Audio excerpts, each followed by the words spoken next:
Estamos ante un hombre que, siendo parte de la maquinaria de la conquista, se da cuenta de que el sistema español está podrido.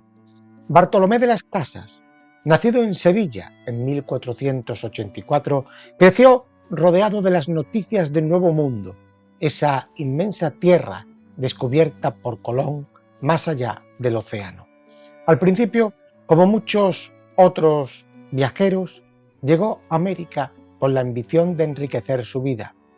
Se convirtió en encomendero y también en sacerdote, aceptando la esclavización de los indígenas como parte del sistema.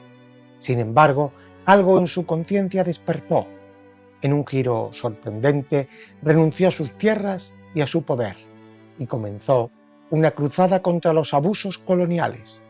De las Casas se convirtió en la voz de los indígenas, denunciando las atrocidades que los conquistadores españoles cometían.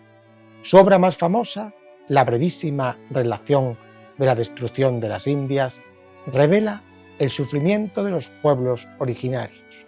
Luchó para que se establecieran leyes que protegieran a los indígenas, aunque no siempre tuvo éxito. Murió en 1566, habiendo dejado una marca imborrable en la historia de los derechos humanos, mucho antes de que esa expresión existiera. Pero vamos a bucear en algunos elementos interesantes de su vida para desentrañar al personaje. Al principio de su vida en el Nuevo Mundo, Bartolomé de las Casas fue encomendero, es decir, se benefició directamente del trabajo forzado de los indígenas. Sin embargo, después de una profunda crisis espiritual, renunció a este poder y se convirtió en uno de los más feroces críticos de la esclavitud. Este cambio radical lo hizo tan popular como también odiado por muchos. Hoy en día, Bartolomé de las Casas es considerado uno de los primeros en hablar abiertamente sobre derechos humanos. Siglos antes de que se establecieran formalmente, abogó no solo por los derechos de los indígenas, sino también por una visión de la humanidad basada en la dignidad y el respeto mutuo, conceptos muy adelantados a su época. A pesar de ser un defensor incansable de los indígenas, de las Casas cometió uno de los errores más controvertidos de su vida. En un momento, sugirió reemplazar la mano de obra indígena con esclavos africanos. Luego, al darse cuenta del horror de esta propuesta, se retractó públicamente, pero el daño ya estaba hecho. Esta contradicción en su pensamiento es uno de los episodios más debatidos de su vida. Bartolomé tenía acceso a las más altas esferas del poder en España, incluyendo al propio rey Carlos I, quien lo escuchaba con atención. Sin embargo, este acceso no le garantizaba apoyo total. Muchos de sus contemporáneos lo veían como una amenaza para el orden colonial y en más de una ocasión estuvo en peligro de muerte por sus ideas. Uno de los momentos más emblemáticos de su vida fue el famoso debate de Valladolid en 1550, donde Bartolomé de las Casas se enfrentó al teólogo Juan Ginés de Sepúlveda sobre el derecho de los españoles a colonizar y esclavizar a los indígenas. Aunque el debate no tuvo un ganador oficial, la influencia de las Casas llevó a la creación de nuevas leyes para proteger a los nativos. Bartolomé no fue solo un activista, fue también un prolífico escritor. A pesar de que su obra más conocida es la brevísima relación de la destrucción de las Indias, también tradujo una gran cantidad de tratados, cartas y sermones. Su pluma no solo era afilada, sino también valiente. Escribía a riesgo de su vida, denunciando los abusos sin importar las consecuencias. Aunque era un religioso, Bartolomé tenía una visión del cristianismo muy distinta a la de muchos de sus contemporáneos. Para él, el Evangelio no era solo una doctrina de fe, sino que, además, era una llamada a la justicia social. En sus sermones condenaba las prácticas coloniales y recordaba a sus oyentes que la verdadera misión cristiana era liberar, nunca oprimir.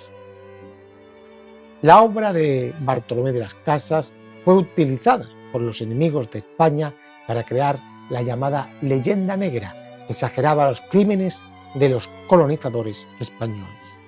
Sin quererlo, se convirtió en un arma en la propaganda contra la propia corona española. En un acto simbólico y radical, el fraile ofreció intercambiar su propia vida por la de los indígenas esclavizados. Propuso que si los colonos estaban tan necesitados de esclavos, podían tomarlo a él como uno, aunque esta propuesta nunca se llevó a cabo, pero sí nos demuestra hasta qué punto estaba dispuesto a sacrificarse por la causa. A pesar de sus esfuerzos, Bartolomé de las Casas no fue siempre bien recibido por los colonos españoles en el Nuevo Mundo. En muchas ocasiones su vida corrió peligro debido a sus denuncias. Llegó a ser tan odiado que algunos intentaron asesinarlo y en varias ocasiones tuvo que huir para salvar su vida. Una de sus ideas más revolucionarias fue la creación de pueblos de paz, donde los indígenas podían vivir sin ser molestados por los colonizadores. Logró fundar uno de estos asentamientos en la región de Cumaná, en Venezuela, aunque fue rápidamente destruido por los conquistadores. Esta experiencia fallida no le quitó las ganas de seguir luchando por su visión utópica. A pesar de las riquezas y el poder que podría haber obtenido, Bartolomé de las Casas vivió una vida austera. Se unió a la orden de los dominicos y optó por una vida de pobreza y oración. Lo que comenzó como una crisis personal se convirtió en un movimiento que cambió la historia de América. Bartolomé de las Casas no fue solamente un fraile preocupado, fue un revolucionario que utilizó la moral y la palabra para intentar transformar un imperio. Aunque fue un ferviente defensor de la cristiandad, su relación con la Iglesia no fue siempre fácil. En más de una ocasión, sus críticas a las acciones de la Inquisición y a su defensa de sus indígenas le valieron el desprecio de parte de los clérigos. Sin embargo, su relación con el papado fue más positiva y algunos papas llegaron a apoyarlo en su lucha. Las ideas de Bartolomé de las Casas no se limitaron al presente. Pensaba en un futuro donde la humanidad pudiera vivir en paz y con justicia.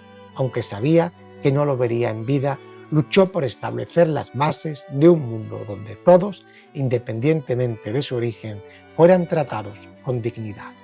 Pues hasta aquí nuestro repaso de hoy. Ya saben, si te ha gustado, déjanos un like, suscríbete a nuestro canal, comenta y comparte.